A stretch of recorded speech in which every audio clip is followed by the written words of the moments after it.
afraid that was gonna happen.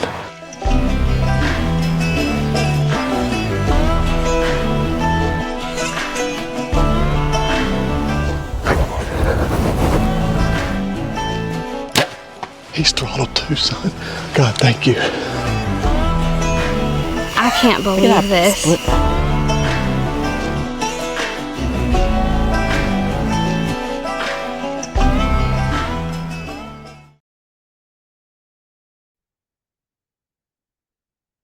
All right, welcome to this week's Marshfield Outdoors podcast. Continue following along Final Draw TV. Final Draw TV is our title sponsor this year, and we cannot thank them enough for how much they believe in us and the podcast. But look, they just aired season 8 on the Sportsman channel. It was a really great episode. Lindsay in, I think it was Kansas, Kentucky. Anyway, you can catch that. It was a velvet buck that was absolute stud that she got with the bow. So I think the next time you'll be able to see that is Thursday morning at 6:30. or Friday morning at 11 a.m. So catch that on Sportsman Channel. Continue following them. 52 weeks now on the Sportsman Channel. So every week you'll be able to see Final Draw TV. Go to the YouTube channel as well. See all that content. But yeah, we appreciate it. Thanks for tuning in to this week's episode. And look, this one's been a long time coming. This is probably the original. I think the first time I met Brandon here was actually on an Instagram Live. And we talked, and we just kind of talked bear hunting and stuff like that. And I have a hunt lined up with them coming up in September, first week of September. My first bear hunt. I'm excited about it. We'll get into that. But Brandon, BearTrack Outfitters, how you doing, buddy? Not too bad, man. Thanks for having me. Yeah, I'm excited about this one. Like I said, this has been a long time coming. I think this might be episode 72 or 73 now. So, I mean, it's well over a year that I've been into the podcast. And it was like right after we had kind of talked on the Instagram Live that I started the podcast. So, like I said, I'm excited about this one. Yeah. And that's good that you're still going. I'm happy for you. That's awesome. Yeah. Well, I think they said, I was looking at statistics, and like 80% or 90, it might even be close to 90% of podcasts stop after episode 3. So. Oh, really? Yeah. So I was like, well, I'm definitely going to beat that statistic. I'm not a quitter. Yeah. Hey, there you go. Yeah. Well, Brandon, what's the weather like up there? Where are you, so you're not, are you close to camp, or how far are you away from the outfitter? We're about 3.5, 4 hours south of what part of Canada? So I live in Steinbach. It's about half hour southeast of Winnipeg. Okay. Awesome. Yeah. It's hot today. It's muggy. We had a big thunderstorm roll through yesterday, so everything's just kind of, humid for me. I don't know how it would compare to the south, but for me, it's too hot. Yeah. It's probably mid high 70s. So oh man, that's turning on the AC. Our AC's been going all day. Yeah. No, we are. We're in the mid 90s today. Oh. Humid. I mean, just cooking, and I think every afternoon now, we're in line for thunderstorms just because the humidity's picked up. And here in Virginia, I mean, we're kind of close to the coast. I'm probably 2 hours from Virginia Beach, maybe 3 hours from Virginia Beach to the coast there on Atlantic Ocean. And we just kind of stay muggy. We're not too bad like Mississippi, Alabama, Louisiana. I mean, they get just downright nasty, but it gets pretty nasty here too. So 91, 92 today. Oh, that's too hot for this northern boy. Yeah. Well, I can tell you when I come up, I'm gonna be excited because it's probably gonna be nice and cool in September up there, isn't it? Oh yeah. Yeah. Towards the end of your sit, it could be high 30s, low 40s. Really? Yeah, potentially. Yeah. Yeah. No, that'd be awesome. Could be snow. We never know.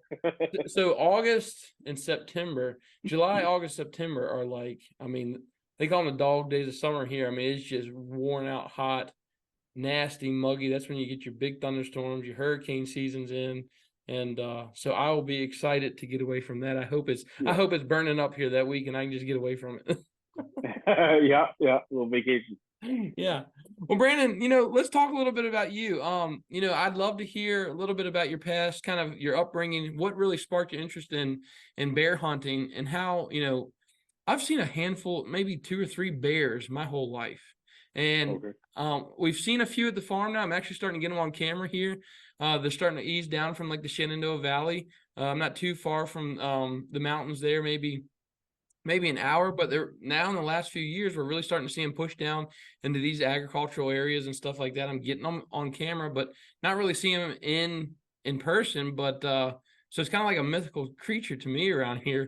But what really got you into hunting or bear hunting or this lifestyle that you obviously live and enjoy? Yeah. Yeah. So, I surprisingly, I didn't grow up in a hunting family, but I started hunting at a young age. So my uncle, so my mom's brother was a big outdoors guy, big hunter, big fisher.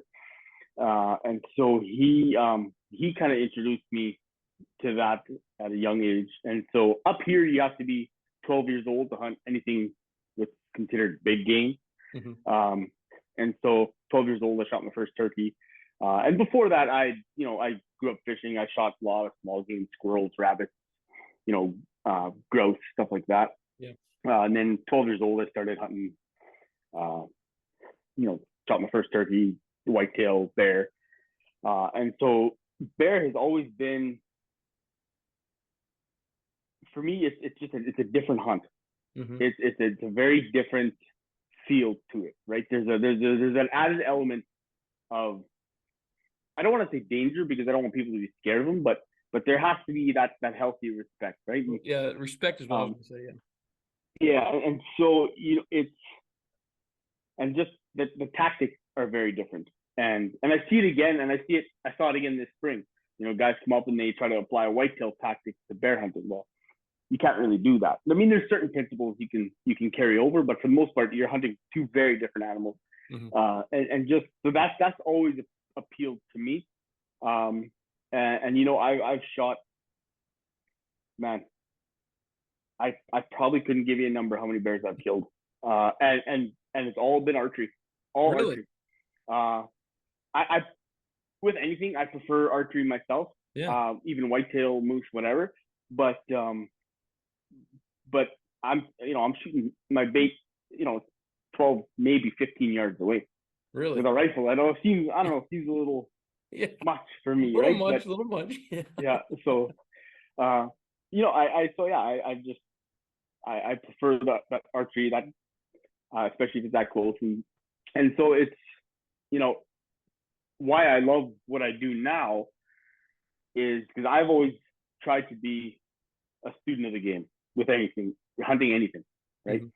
And so I like the process of baiting and finding what works, what doesn't, what brings and holds a big bear there, because those are separate issues, right? Guys always, well, how do I bring a big bear? Well, you can bring a big bear into your bait, no problem. Can you keep him there? That's the question, right? So figuring that game out, that's what I enjoy. And so I started guiding in 2005 in what's called the Riding Mountain area of Canada, Manitoba. And when I say mountain, I mean Manitoba mountain. So you probably wouldn't even recognize it if you drove past it. But and so I started. I knew I wanted to get into guiding, right? I was doing stucco at the time, which I don't recommend anyone do. And so I was like, man, I wanted to do something. I don't want to just hunt on the evenings and the weekends. Like, I'd love to make this my career. Yeah. And so what I did is I just went and I took the course. I wrote the exam and did all the necessary stuff and got my guide license without even having a guide job, because I knew that's what I wanted to do. And so I got home and I just literally cold called every outfitter I could find in Manitoba. Like, I'll be a dock boy. I'll be, a bird cleaner. I'll do anything. And man, I think, well, everyone rejected me. I'm trying to think of the number, but it's just, and granted, I called, like, it was fall already, right? So they had guys lined up. They had this and that. And so I'm like, golly, well, guess I'm stuck going. And about a week later, this guy phones me and he says, hey, I got word from another outfitter you're looking to guide. I was like, yeah. He said, have you guided before? I said, no. He says, you've hunted before? I said, oh yeah. He says, okay, I'm my lodge is about half an hour north of Neepawa. We're in the south end of Riding Mountain. When can you get here? and this is like 9 o'clock at night. I was like, and Nipawin, he met me in Nipawin. That's about 5.5 hours from where I live. Mm-hmm. I said, well, when do you want me? He says, tonight. I'm like, okay. So I ran to I still lived at home at the time.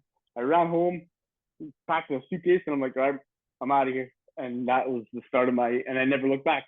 And so I guided for him for a couple of years, and then I guided for other people for a while. And then I always wanted to own my own. That was the next step. Yeah. And then we have a BearTrack. So. That's awesome, man. Well, let's go back and dive into a couple things, because I have not heard that story. I think it's an awesome story. I mean, one of the reasons I started this podcast was to network. And, I think a lot of us that have a passion for the outdoors, like you and I do, Brandon, it's something that drives us to not just hunt in the afternoons and mornings and weekends, like you were saying. It's something that you're going to put effort into if you really want it, and you're going to see where it goes, but you're going to continue to knock on doors. And I think that's really interesting.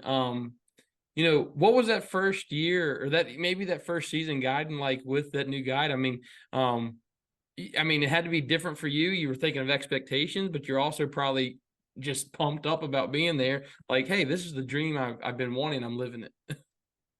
Yeah, it was a bit of both.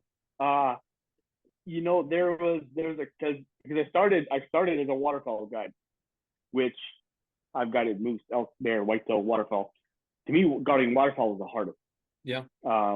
You're up at 3:34 in the morning. You're setting out 1,500 decoys. God, you shoot birds, you clean them all up, clean the birds. You go do it in the afternoon, day in, day out, right? Where bear, it's not easy, but it's you get up at 8:30, right? And so, so I loved it. I was living my dream, and I was happy.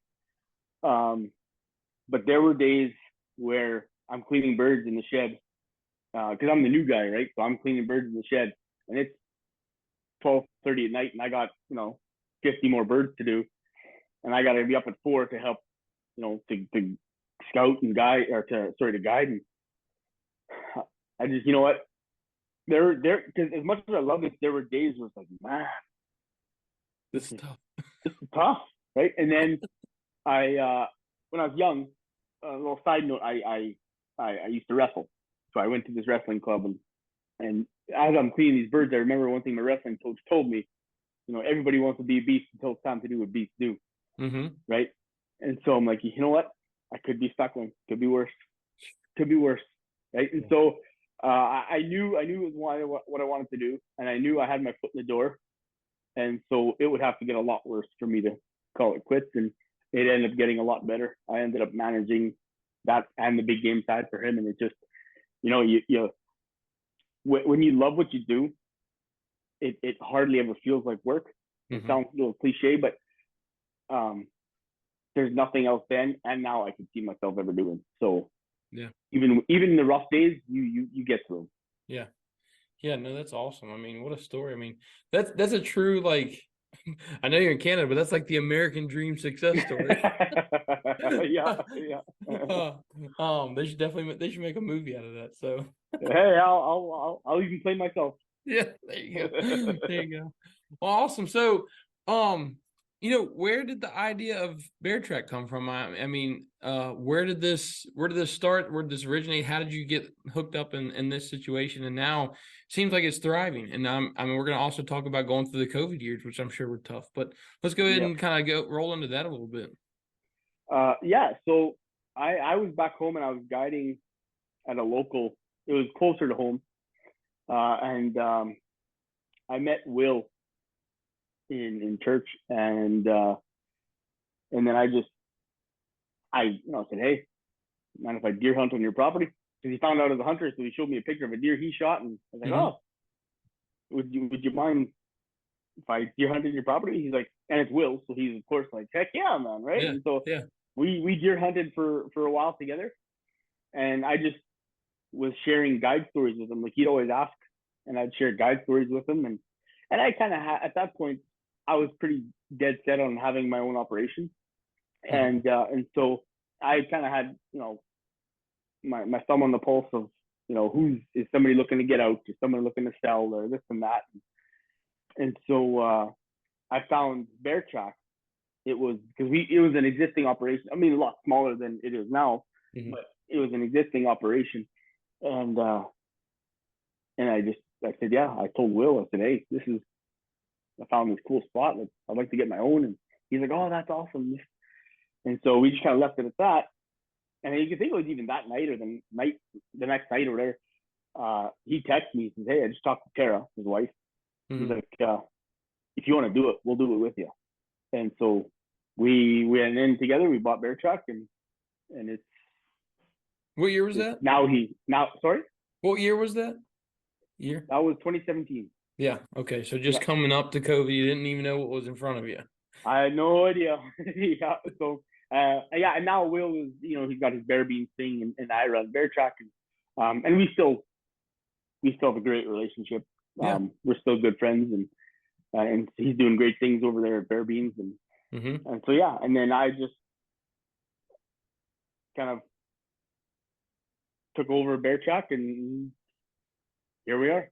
Yeah. No, that's awesome. Well, so how big was it when you first started out with it, Brandon? And then how do you, I don't know how I've kind of heard a little bit from what you and Will have told me, but obviously you had to grow it. And I don't know if that's like you have to put in for more acreage or how does that work? How do you grow that into what it is now? Yeah. So the province of Manitoba, they allocate you a certain number of tags based on the size of your area, the population of whatever it is you're outfitting in that area. So for us, for bear, like we have just over 1.4 million acres we're allocated. And it cost me $100. 1.4 million. Oh, yeah. And it cost me $100 a year. Are you serious? To lease it. And I'm the only one that, I know every time I tell Hunter that, they're just like, are you kidding me? Right. So I couldn't lease the drive on the driveway at the farm next door for $100 a year. So, well, when you come up here, you'll see why. Nobody else wants to go up there. But so, yeah, it's a beautiful country. And so basically the way you grow it is, so I started off with a certain amount of tags, and you have to sell 65% of that allocation in order to keep it. If you start selling less, well, they're going to start pulling tags from you and give it to people who can sell it. Gotcha. Right. So real quick, you took it over from the guy you bought it from with that certain amount of tags. Yep. With just a slightly few bear. But now we're running, we have 9 bodies of water across the province that we run fishing in. We have the largest waterfowl allocation. We run whitetail, right? So we've gone into other avenues that way. Right. And just the sheer number of bear hunters that we run now in the spring more than he ran all year. So it's just, and we're, as of this spring, like we're booking into 2026 already. Yeah. So it's awesome. It's grown, and with that comes, there comes different challenges, but I have a group of guides who you'll obviously meet, and I have to attribute my success to them as well, because they are phenomenal guys. They are, I've had guides in the past where, I'm not a micromanager type of guy, right. like that, but I expect a certain level of quality, right? Professionalism. And when I hire a new guy, the first thing I tell him, look, first and foremost, you're in the hospitality industry, right? And so killing a bear, that's what we're trying to do, but this is a hospitality business. And so my guys are top notch. They treat it, I mean, they're good friends of mine. It helps, but they treat it like it's their own. So if we've had, a lot of guys, hey, if I come back, I want Colin. Or if I come back, I want Tim again. Right. And it's that to me speaks volumes. Yeah, no, it doesn't. And like, I mean, the few times I've talked to you, I've tried to kind of, I know you're always busy. Seems like every time I talk to you, I mean, I'm just excited. I know you got stuff to do and you're planning for, our week and stuff coming up. But, I mean, how do you keep these guys going? I mean, are they full time throughout the year? I mean, I know you do bear, deer, waterfowl, and the fishing. So are you able to keep the camp open or the outfitter open all year? So it's 5-6 weeks in the spring, and I have two guys that kind of do full time with me, and then my other two guys, they own businesses on the side, so they can take time out. Like I tell them, hey, you want a guide this week? They're like, yep, I'm there. They love it just as much as I do, Right. and so they alternate weeks, and then we stop in mid-June. Summer has its busy moments, Yeah. and then fall is slamming busy again. So Yeah, that's awesome. I'm looking forward to it, but let's kind of dive into a little bit about the bear hunt itself. I'm excited about it. I'm bringing my bow. I've been watching as many YouTube videos as I can about trying to judge bears and looking at them, and I know it won't really matter or be any different, not a whole lot of difference until I get there and see it for myself, but shot placement. But one thing you talked about, I'd like to touch on and just kind of talk about is obviously when you get people coming in, I think from talking to you, a lot of your clients are from the United States, so they're traveling quite a ways most of the time, unless they're up close to the border. They want to come and shoot a big bear. That's why they come to Manitoba. So how do you, as far as tactics and stuff like that? I mean, I know how shooting big deer go, pattern big deer, but how do you keep big bears in your area? How do you help people understand how to size and judge bears? And then, like you said, how do you get bears to the bait? How do you keep them there? So trying to figure out where to start with this one, because there's a lot to unpack there. It's a great question.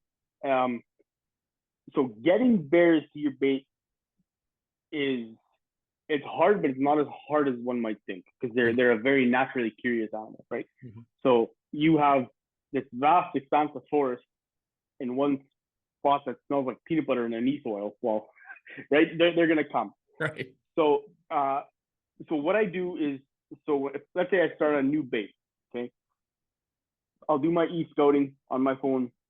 I'll mark a few spots that I think look promising, and then I will put boots on the ground, and I'll get there, and it'll either be like, oh yeah, this isn't gonna work, or oh, this is actually maybe just 100 yards further will be better. So bears, the darker, the thicker, the better. That's first and foremost.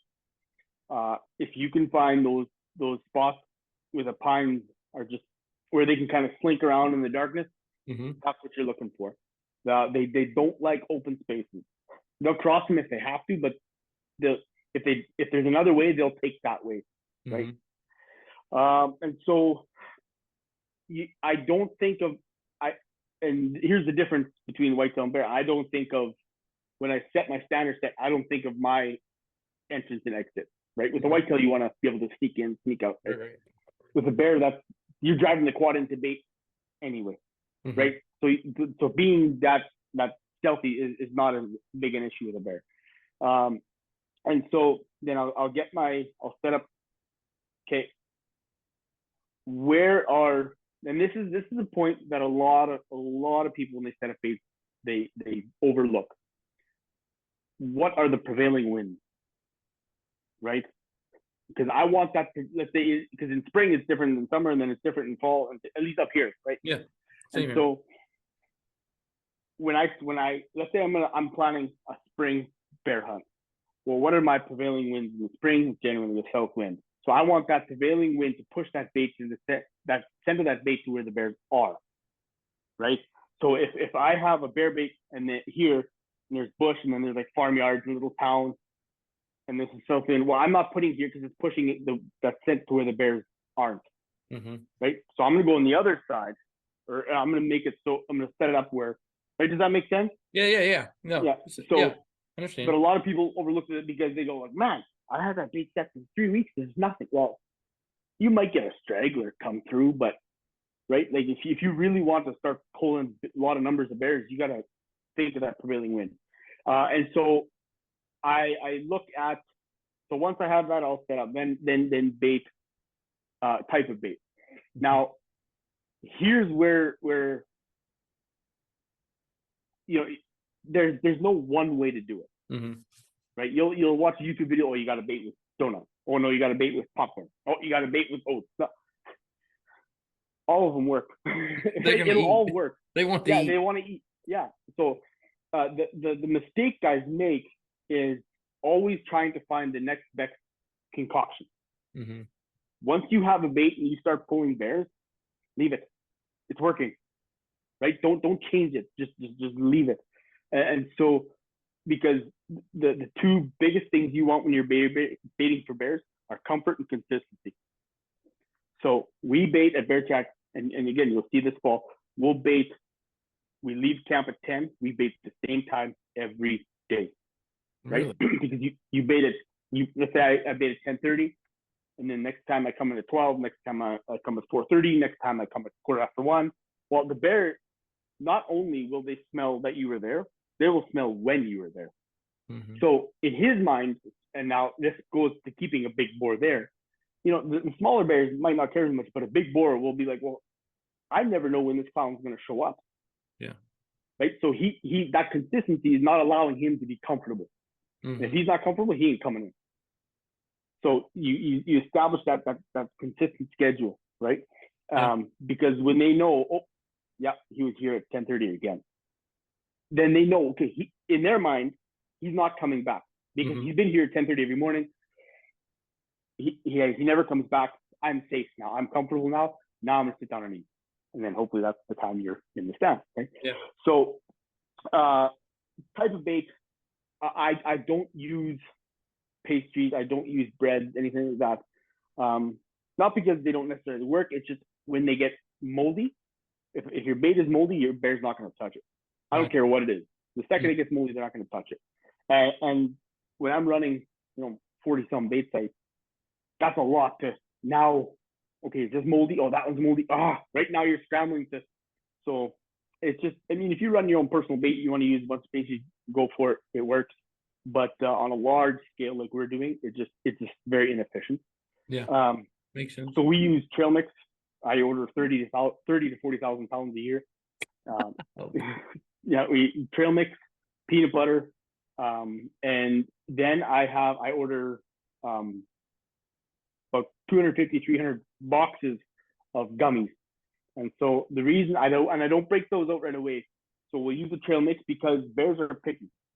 So to keep them at a bait, you need variety. Mm-hmm. You need variety. You need sustenance, which is where the peanut butter comes in, right?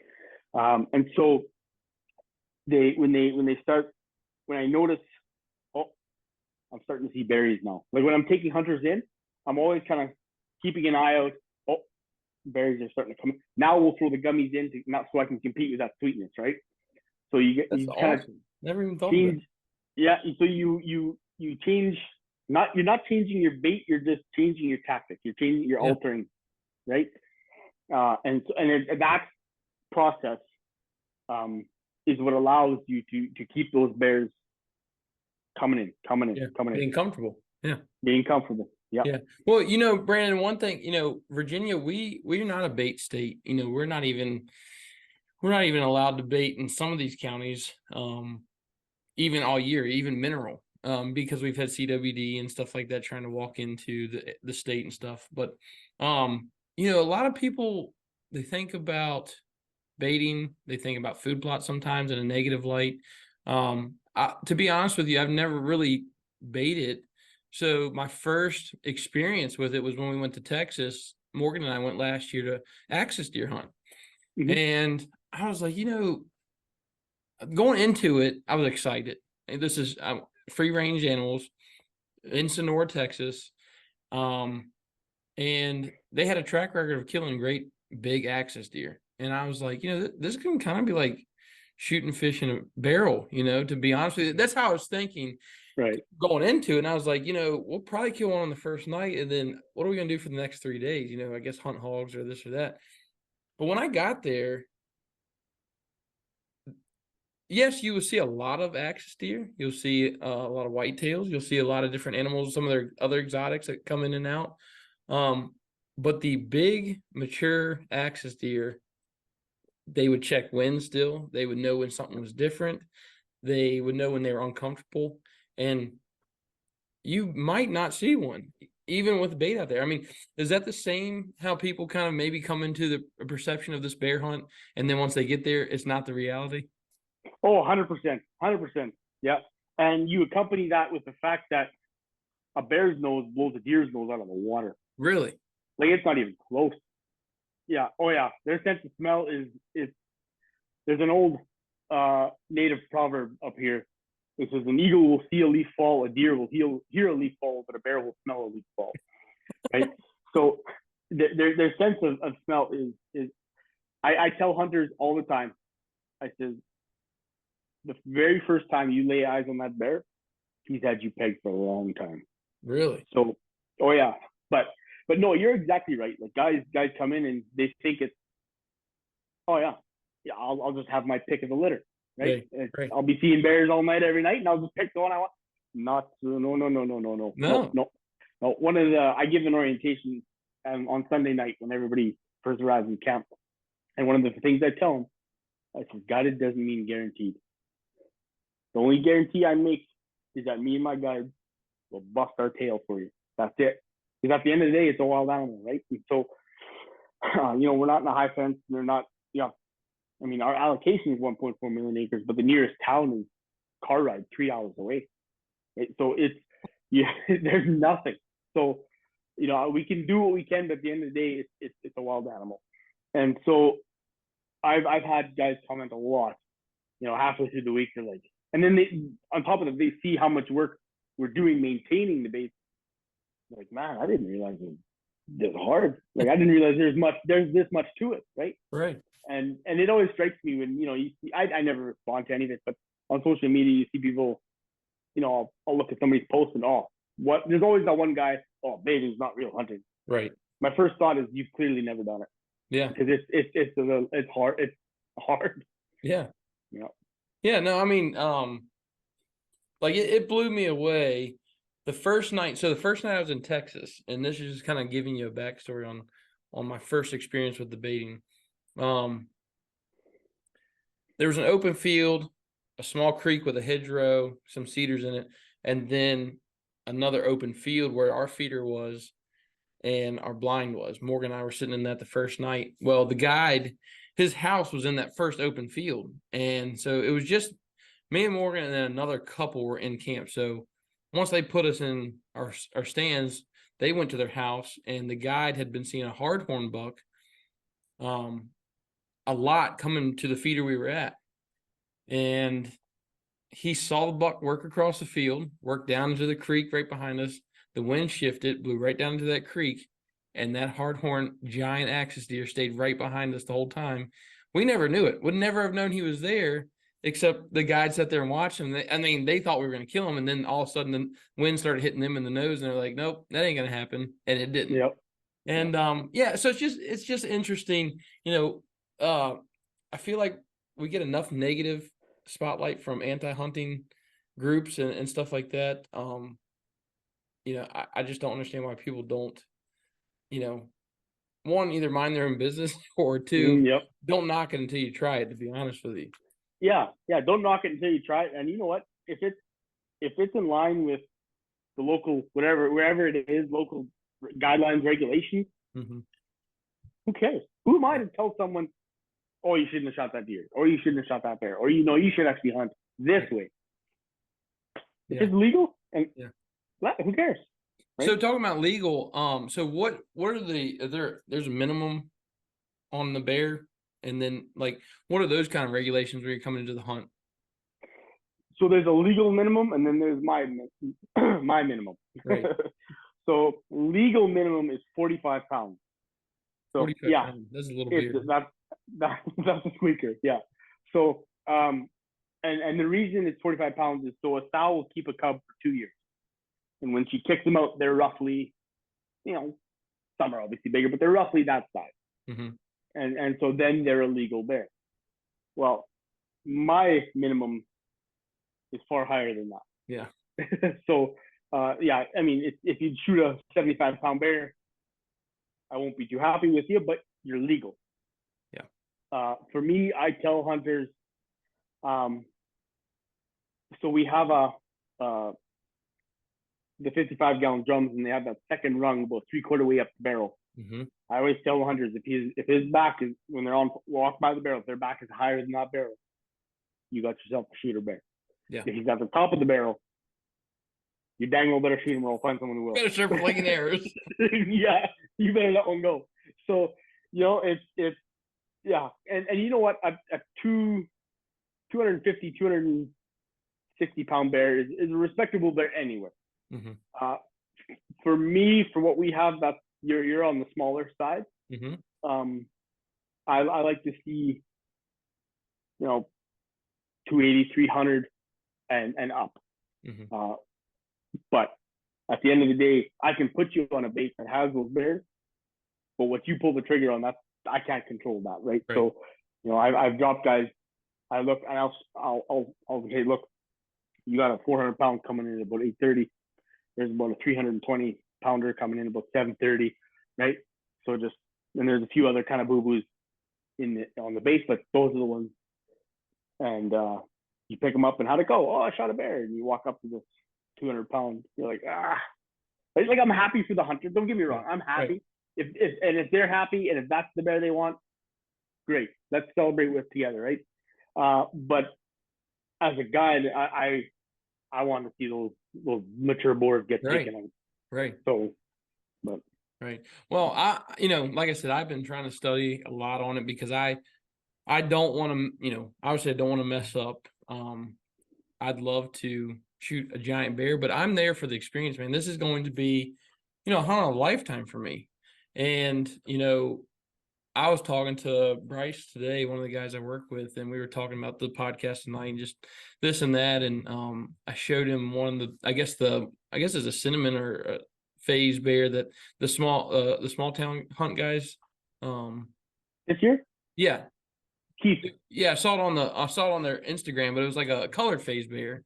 Yeah, Keith. But it just looked like a bruiser, and I was like, I don't know if I can keep it together. Like, just looking at this picture, it just gets me going because it's just something different for me. And like you said, it's remote. It's not, you're not going into the the holiday end of the day. I mean, I know y'all have nice cabins and stuff like that, but I think just the different adventure type hunting this is going to be, it's going to. I mean, to be honest with you, I don't know how I'm going to react because the whole experience to me. Just talking now gives me goosebumps, and I'm excited about it. So I'm looking forward to it. Yeah, it's always funny when me and my guys kind of chuckle to each other. Sunday night we're all meeting in camp, and we just finished up, or having a couple drinks and chatting, and it's very easy to be Billy Badass in camp. Oh yeah. And then I'll just walk out, pick me up at the trailhead. I'll walk out this and that. Me and my guys always kind of like, okay, right? We don't say anything, but we know what's gonna happen. Yeah. You bring them out and they're like, yeah, you can come get me. Right? It's, you're watching bears all night. You're hearing wolves howl. You've seen, bobcat or mountain lion tracks in the mud on the way in or whatever, right? Oh, and you're not only are you 3 hours from anywhere, depending on what base you're at, you might be an hour from me. Yeah. Right. So, it's a very, very different hunt. And Cody from Small Town, the very first year they were up, he put it pretty well. He says, you get up in the stand and you're like, yeah, we're bear hunting. He says that first bear walks in, you're like, oh dang, we're bear hunting. Yeah. No, it's a different rush. Yeah. That's exactly what I'm anticipating and thinking that's going to happen. And I'm kind of hoping that it's not a giant bear because, to be honest with you, I just don't. I mean, I'm gonna have to just watch the bear and it'd be like a big buck for me, but maybe even totally different. The rush is going to be unreal. We had a guy this year. I was guiding him. We put him at a bait called Meadow. And he killed a bear there. And he said he watched that bear for an hour trying to talk himself down because he was so nervous for an hour. Yeah, and the bear, and again, and I tell hunters this all the time. Once the bear's at the bait, you got time. Yeah. Right? They know you're there, they just don't care. Mm-hmm. So you got time. I mean, I didn't know he'd have an hour, but you got time. That's so pushing. He said, yeah. So he says, I watched him play around with the barrel and I talked myself down and he ended up killing that bear. But yeah, it's very different very different. That's one of the reasons, going back to what we started talking about in the beginning, is why I love bear hunting. Yeah. Well, so when one of these giant bears come in, I mean, like, I mean, you told me about killing some 600-pound bears. I mean, will they give you some opportunity? Or are they going to kind of be, when they're that big, they have some years on them. I've been watching a few videos where I feel like they're 10, 12 years old. I'm not sure, but it seems like they're older, more mature. Like, what do you talk about that a little bit too? Because I mean, that seems like a different caliber bear. It is, and 10, 12, that's still a fairly young bear. Really? Like, we have some bears that are in their upper 20s, right? Which to me, again, you can feel free to disagree, and I'm sure some of the people that listen to your podcast will disagree, but I'm a firm believer that killing a mature boar is harder than killing a mature whitetail. Yeah. That's just my opinion. Not that either of them are easy. It's just, their sense of smell is far better. And, mature whitetail is what, 4.5, 5.5? Right? Yeah. Mature bear, he's in his upper 20s. Right? What hasn't he seen? What hasn't he smelled? Yep. So at that point, you're basically banking on the fact that he's going to gamble that the reward is worth the risk, because he knows you're there. You're not going to fool him. You'll never fool a bear's nose. So it's different. And in the rut too, they don't get as careless as a whitetail. Like, how many times have you been sitting there, hunting deer during the rut? The doe runs by and the buck, his lip curls and rah. Yeah. And he's don't even care. A mature boar won't do that. Really? I've been in the bait where so mid-June, early June is the rut for bears. I've been in the stand and a sow comes ripping through the bait site, and a mature boar stops and he skirts, walks all the way around, and then he continues. Right? So they're not careless like that. I mean, there's always exceptions, but for the most part, they're not as careless as the buck. But if a big bear, there aren't too many differences. The only difference between a big bear and a small bear coming into the bait is mannerisms. So, and that's one thing I tell people when you're thinking about how to judge a big bear. If he walks in, he's skittish, right? You can tell he's cautious. Well, that tells me he's had his hind end whooped at that bait bed a few times. So he's not the big boy there, right? And he may be a big bear and you can still shoot him, but he's not the big. When that big boy, that 400, 500, 600-pound bear walks in, he's king of the woods, and he knows it. And you can tell by the way he walks. He'll walk in, he'll look right at, like, a lot of times they'll look right at you. They'll push the barrel. Like, they do not care. They're not scared of you one bit. And do you think there'd be more opportunities? Like, I don't know all your statistics on size of bears, but do you think there'd be more opportunities for 400, 500, 600-pound bears if the 280s to 350s didn't get shot like earlier on in the sit? Like, is that kind of how this goes? Like, do they usually come in later? Like, I mean, here again, I guess I'm putting whitetail tactics to a bear hunt, but I think it's great content, to be honest with you. And I think I'm learning a little bit to get a head start. Yeah, I don't know if that would change anything, because they don't have to come to that date, right? And so, yeah, I'm trying to think of a scenario. I'm just thinking, like, say you got your game cam pictures, and you're seeing 500-600-pound bear, and then you're also seeing a 380 or 400-pound bear. I mean, do you say, hey, this bear's coming in, I mean, you should probably wait on this one, or do you just kind of let it, I guess that's the scenario I'm thinking of. Yeah, I'll tell hunters that all the time. I'll tell, and so I don't share trail cam pics with hunters. Like, we go, like, the hunters come with us in the morning to bait, because usually the baits we check in the morning are the ones you're going to hunt this evening. And so, and then I swap cards, and I don't look at pictures with hunters. The reason being, again, I've been doing this long enough, you learn, right? So, let's say in my head, I'm putting this guy at meadow, this guy at camp, and this guy at jug. And we go to meadow, and, there's a couple nice bears. We go to camp mate, and there's a giant. I'm like, well, that's where I'm putting, Bob. And his buddy's like, well, what the heck? Why can't I? Right. Well, no, I had him there in my head the whole time. Right. But so I don't want anybody to ever think that I play favorites, because I don't. Right. And then, or the other scenario is you get you're scrolling through pics and all of a sudden there's like a giant at 2 o'clock in the morning, and I want to hunt that bear. Well, that was 3 days ago, and he's been there once at 2 in the morning. Right? But they get it in their head that now I want to. And that's smart that you do that, because to be honest with you, when I went on my axis hunt, that was my first big hunt, like outside of the state, and paid some money to go on it, right? And they sent me pictures leading up to it, and all of a sudden I get my heart set on one velvet deer, and I was like, can we go hunt that deer? Oh, the wind's wrong. Well, that's fine. Like, I was fine with it, but I get what you're saying.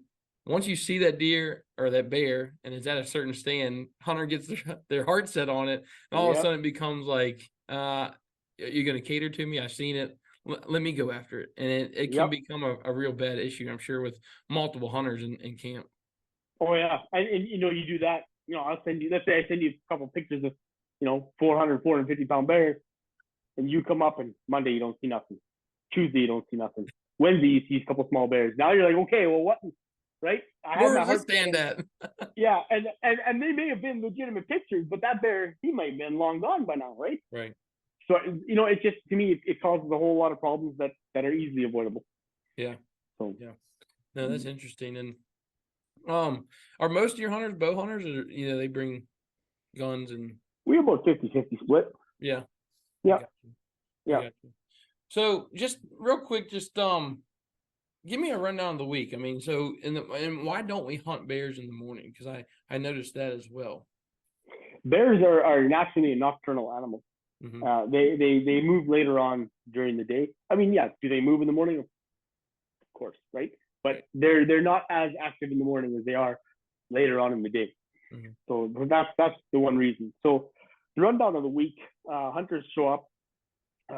We tell them to arrive, mid-afternoon on Sunday, and then we have a big turkey dinner, and then I'll give everyone their tags, their licenses. I'll go through I try to make it quick orientation of, this is how you judge a bear. This is what to look for. This is our expectations of you, right? Yeah. And just give them a little bit of a rundown. And then before we take any hunter out, whether it's rifle or bow, we got to see you shoot. Mm-hmm. So I want to make sure that you're on, and I'm sure you want to make sure your equipment's on, mm-hmm. your right gun, whatever. And ethically, I want to know that when I put that hunter in the stand, while I was watching him shoot diamonds. So if he misses, it's nerve. It's not his equipment, right? Then I at least did somewhat my part to make sure that we're ethical. And then Monday, we go check. So when me and my guys wake up, so when you come, it'll be Colin and Tim with me. So me, Colin, and Tim, I mean, you got the dream team. Those are my two top perfect guys. Yeah. So I'll more likely be the one guiding you. Yeah. But I mean, we can talk gratuity after this, but no, no, I'm just kidding. But no, just because I think it'll be fun. But so yeah, Monday we have breakfast, and then 10 o'clock we all leave to go check base, and then we come back. Me and my guys will look at the cameras and now either confirm or deny our suspicions. Yeah. Right. And then lunch is at 2, and then depending on where we're putting you, we roll out at 3:30 to put you in the stand, and then last light. I mean, in spring, last light was 10:42. That's crazy. I think. Yeah. So, but in fall, it's a lot earlier than that. So the next time you see us is at dark, and then if you got a bear, we'll go get it, and then if you we'll skin it we'll take pictures the next morning, skin it, and then when we come back to camp after the hunt, there's always a hot meal waiting for us and stories to be shared, and the truth is often irrelevant at that point. So 900-pound bear. Yeah. Oh yeah. People see all sorts of things when I'm not there. Oh yeah. No, that's awesome. Yeah. That sounds a great time. And obviously I know that there's chances to go fishing in the mornings. Obviously I'm going to be shooting my bow a lot. I'm just going to be amped up so much about that. I'm going to film. I'm going to bring a lot of my filming stuff. I'd love to put something together, and I've gotten into that last couple of years. So definitely will enjoy doing that and just being able to share the experience, because it's going to be a heck of a one. Oh yeah. It's I had a hunter. I never want to sound like I'm pumping my own tires here, but he came up. He'd been waiting. He booked pre-COVID, and he came up this spring, and he says, "Man," he says, "we're pumped to be here." He says, "Not only are we hunting in Manitoba, he says we're hunting in the Inner Lake, and on top of that, he says we're hunting with BearTrack." He says it, and to me, I appreciate those, and it's I put pressure then on myself now to meet that. Right.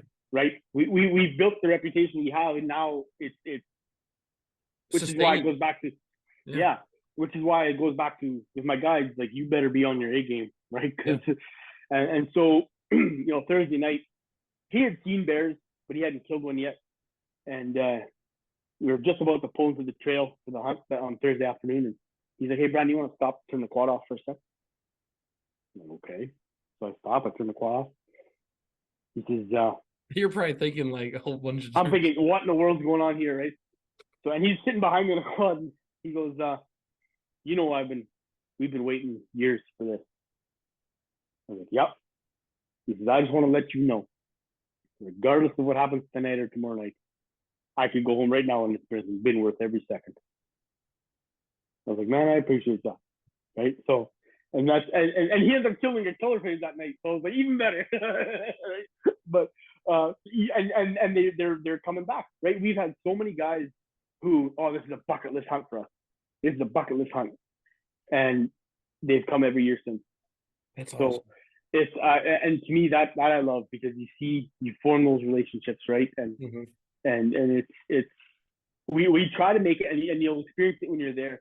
I don't want it to be, "Oh yeah, I was up in Manitoba, BearTrack, killed a nice bear." No. I had an experience. Like, we want you to come with us. Yeah. We want to involve you in everything. And it's an immersive, and I think that's one of the reasons we're booking till 2026, is because not a lot of people do that. I'm telling you, man, you won't have to worry about anything with me, because we're 2 months out. It's hard to believe, July, August, and I'll be flying up to Winnipeg, and it's like, I'm getting the shakes just thinking about it. I've written, it's hard to tell how many lists I've actually written down about things, and I've copied it right off of your page of things I want to bring and need to bring. And shooting my bow and dialing that in, and just it's starting to consume me. And I've never thought about bear hunt. Like, it's never been something that I've desired to do or wanted to do, because I've never had the experience with them, and I'd love to just see them around the farm and start seeing them then. And obviously, if they become an issue, we'll start hunting them. But, this is going to be, I live for experiences. I live for adventures like this, and it's going to be one to remember for sure. And I'm excited. I'm looking forward to it as well. Yeah. Well, Brandon, this has been awesome, man. I can't wait to get up there. Why don't you tell everybody real quick where they can find you, how they can get in touch with you? And seems like they can't book until like 2026 now, right? Yeah, we have a few spots in 2026 that's still left, but yeah, we're booking a long way out. We have about a 85, probably 90% repeat basis. And so I always leave room for them, and then new people that want to come. And there are always some people that book and say, something came up, I can't make it this year, right? So that does happen. But BearTrackOutfitters.com is our website.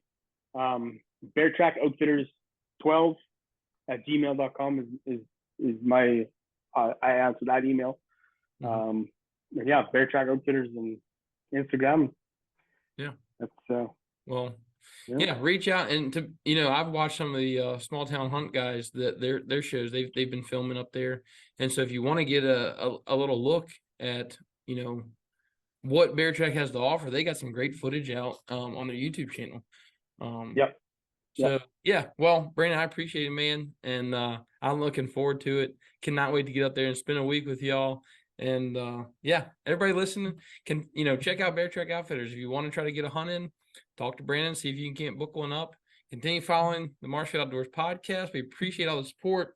And the last thing I want to say real quick is, if you want to help us out, we're trying to progress the podcast. Please go to whatever podcast platform you're listening to. Leave us a review, leave us a comment or a rating. A rating. And this will kind of help start boosting us into the algorithm of really getting it out to more people and showing how important this podcast is to everybody that's listening. Appreciate the progress it's had, everybody listening and tuning in. And until next week, we'll see you next week. Thanks, Brandon. Thanks for having me.